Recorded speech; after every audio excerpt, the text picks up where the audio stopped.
আজ জেনে নেব ন্যাজাল ব্লিডিং বা এপিস্ট্যাক্সিসের ব্যাপারে। কেন হয় এপিস্ট্যাক্সিস? বাচ্চারা নোজ প্রিকিং করে এবং তার ফলে তাদের নাক দিয়ে রক্ত পড়তে পারে। অনেকে নাকের হাড় বাঁকা থাকে, যাকে আমরা ডিএনএস বা ডেভিয়েটেড ন্যাজাল সেপ্টাম বলি। ডিএনএস থাকলে নাক দিয়ে রক্ত পড়ার চান্সেস বেশি থাকে। অনেকে আমরা ক্রনিক সাইনোসাইটিসে ভুগি। ক্রনিক সাইনোসাইটিস কিন্তু নাক দিয়ে রক্ত পড়ার একটি কারণ। আমাদের অনেকেরই অ্যালার্জি থাকে, অ্যালার্জিতে নাক বন্ধ হয়ে যায় এবং আমরা বারবার নাক পরিষ্কার করতে থাকি। তখন নাকে ট্রমা হয়, আর এই ট্রমা থেকে রক্তপাত হতে পারে। প্রেগনেন্সিতে এপিস্ট্যাক্সিস হতে পারে। যে সমস্ত পেশেন্টদের প্রেশার রয়েছে, হাইপারটেনশন রয়েছে, তাদেরও কিন্তু নাক দিয়ে ব্লিডিং হতে পারে।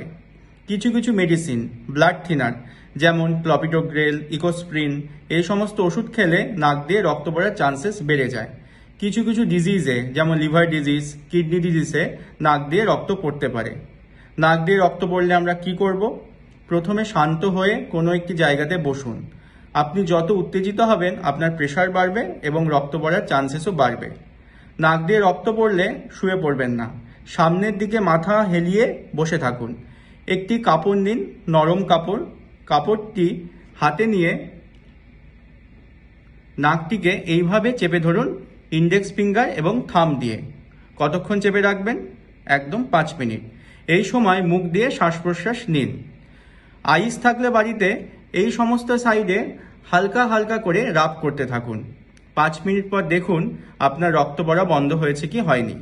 যদি বন্ধ না হয় তাহলে সেম প্রক্রিয়াটি রিপিট করুন 10 মিনিটের জন্য।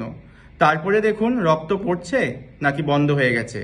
বাড়িতে অট্রিভিন বা ন্যাজোবিয়ান জাতীয় স্প্রে থাকলে সেটি ব্যবহার করতে পারেন।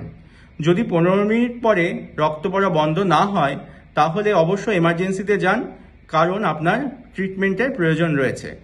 আর এই রকম ইনফরমেটিভ ভিডিও পেতে সাবস্ক্রাইব করুন আমার ইউটিউব চ্যানেল দ্য লেম্যান্স ডক্টর।